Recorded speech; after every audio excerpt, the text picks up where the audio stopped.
Eagle Programming. On est hyper content de vous retrouver aujourd'hui encore pour une nouvelle séance et merci de nous suivre tous les jours, ça fait plaisir.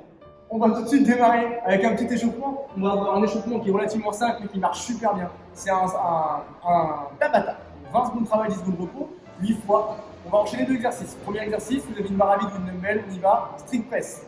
Main large d'épaule, je mets la barre sur mes épaules, je tends les jambes, je serre les fessiers, je me produis au maximum, je pousse fort dans le plafond, je le ramène et je vais essayer d'en faire le maximum pendant 20 secondes. D'accord? Pensez à bien emboîter la tête, ça vous aidera pour la suite. Une fois que ça c'est fait, 10 secondes de repos et j'enchaîne ensuite sur 20 secondes de front squat. Donc, même position, je lève les coudes encore plus haut, j'ancre bien mes deux pieds dans le sol, j'essaie d'être le plus vertical possible.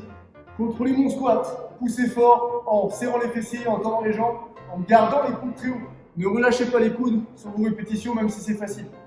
Au contraire, obligez-vous à avoir le front squat le plus beau possible parce que la barre est à vide. Voilà pour l'échauffement, Tabata, strict press, front squat, à toi de jouer.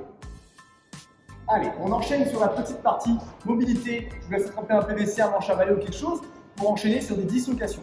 Je vais partir sur une prise large, me grandir au maximum, d'accord? Partir des hanches, venir passer au-dessus de la tête, bras tendus, toucher mes fessiers et ramener. Je vais faire entre 20 et 25 passages là-dessus pour vraiment bien réveiller mes épaules. Donc, je prends le temps de faire ça tranquillement. Hop. Une fois que ça c'est bon, on va passer au sol. On va faire 10 passages en cat and down. Je vais placer mes mains sous mes épaules, mes genoux sous mes hanches. Je vais pousser mes fessiers très très loin, cambrer au maximum, regarder le plus haut possible 3 secondes. Une fois que j'ai fait ça, je fais l'inverse. J'enroule mon bassin, j'enroule la colonne, j'enroule mon menton, 3 secondes très fort. Nickel, j'ai fait un aller-retour, on en fait 10 comme ça. Quand ça c'est fait, on va poursuivre avec les épaules. Je vais m'asseoir sur mes deux talons. Je vais venir amener ma poitrine près des genoux, mes deux mains côte à côte. Je vais regarder ce qui se passe entre mes chaussures, tendre un bras très loin, décoller le plus haut possible la paume de main vers le plafond, 3 secondes, et changer de côté. Concentrez-vous à avoir le bras tendu plutôt qu'avoir la paume de main et le bras fléchi, d'accord? Tendez le bras, quitte à ce que ça décolle pas ou très peu, c'est pas grave, je vous montre. Je tends le bras, je tourne la paume de main, je décolle le plus haut possible, 3 secondes, en regardant mes chaussures. Je pose, je ramène. Pareil de l'autre côté, je fais ça 5 fois à droite, 5 fois à gauche. Une fois que j'ai fait mes 5 passages, mes épaules commencent à se débrouiller progressivement. Je vais ensuite pouvoir préparer mes poignets, donc pétrir le sol dans tous les sens, sur la paume de main, progressivement, de plus en plus fort, et de plus en plus de direction et d'amplitude possible. Une fois que j'aurai bien fait ce côté-là, je ferai pareil sur le dos de la main, d'accord? C'est important de faire les deux, progressivement, de plus en plus fort dans toutes les amplitudes. Je prends vraiment 2-3 minutes pour débrouiller mes poignets, histoire de bien finir la mobilité. Alors, on va attaquer la séance avec une première partie qui va bien vous mettre dedans. On va avoir un étoulement de 14 minutes. Donc, on va avoir 7 fenêtres de 2 minutes à chaque fois, des petits contre la montre. Le but, c'est que ça rentre dans les 2 minutes pour récupérer ta récup et ensuite enchaîner. Donc, j'ai 2 minutes pour faire mes exercices. Si j'ai fini au bout de 1,25, le reste du temps, jusqu'à la fin des 2 minutes, c'est ma récup. Donc, vous allez prendre une barre, ou dumbbell ou kettlebell, ce que vous avez à la maison. On va avoir 10 thrusters à faire, donc 50 kg pour les garçons, 35 pour les filles si vous avez une barre et des poids. Donc rappelez-vous le thruster. Main large d'épaule, prise de clean. Je vais venir épauler ma barre. Une fois que c'est bon, j'enchaîne. Un front squat, plus un push press. Ça fait une répétition et je repars. 2, 3, etc.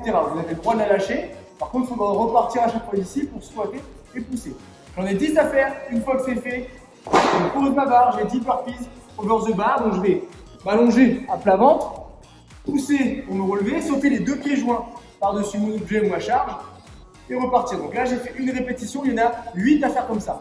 10 thrusters, 8 burpees over the bar. J'ai 2 minutes pour faire tout ça le plus rapidement possible. Donc le but, c'est vraiment de mettre de l'intensité et de la gouache pour aller chercher le maximum de récup. On fait cet exercice-là sur 7 tours de 2 minutes. C'est parti, à vous les studios. Ok, normalement cette première partie A, tu as vraiment tapé au casque, tu as mis pas mal dedans, d'accord? Il y a 70 thrusters à faire et entre 60 et 70 burpees devant the bar, d'accord? Ça fait quand même pas mal de répétitions. Au final, dans un chrono qui est assez court, 14 minutes, et une charge qui est plutôt intéressante, d'accord? 50-35, ça reste quand même des bonnes charges, un peu plus lourd que ce qu'on a l'habitude de mettre sur des thrusters très souvent comme un FRAD, mais c'est plutôt 40-42,5, d'accord? Ou 30 kg pour les filles. Une fois qu'on a fait ça, on va avoir un petit travail de renforcement des épaules. Donc, on prend sa charge ou sa barre à vide, Le but, ou légèrement chargé, le but c'est de faire 4 séries de 15 à 20 répétitions en strict press avec 1 minute à 1 minute 30 de récupération.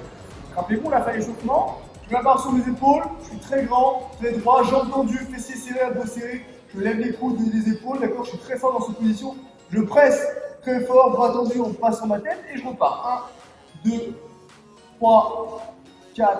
J'ai une série entre 15 et 20, donc à vous de trouver la bonne charge pour réussir à faire entre 15 et 20 répétitions.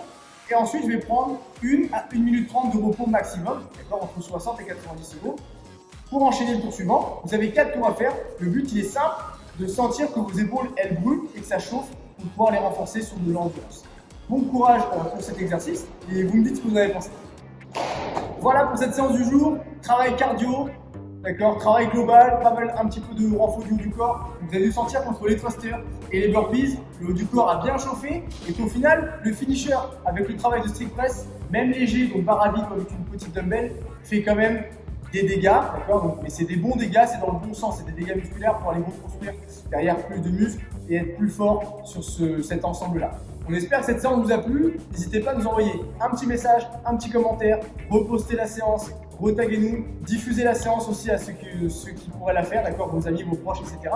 Quitte à leur proposer des améliorations, à le faire juste avec un manche à balai. Pour les thrusters, c'est très bien. Et les burpees, pas forcément besoin de sauter, juste s'allonger, se relever. Ça sera déjà super bien. On espère que ça vous a plu. On se retrouve très vite pour le prochain épisode et on vous souhaite bon courage. Ciao!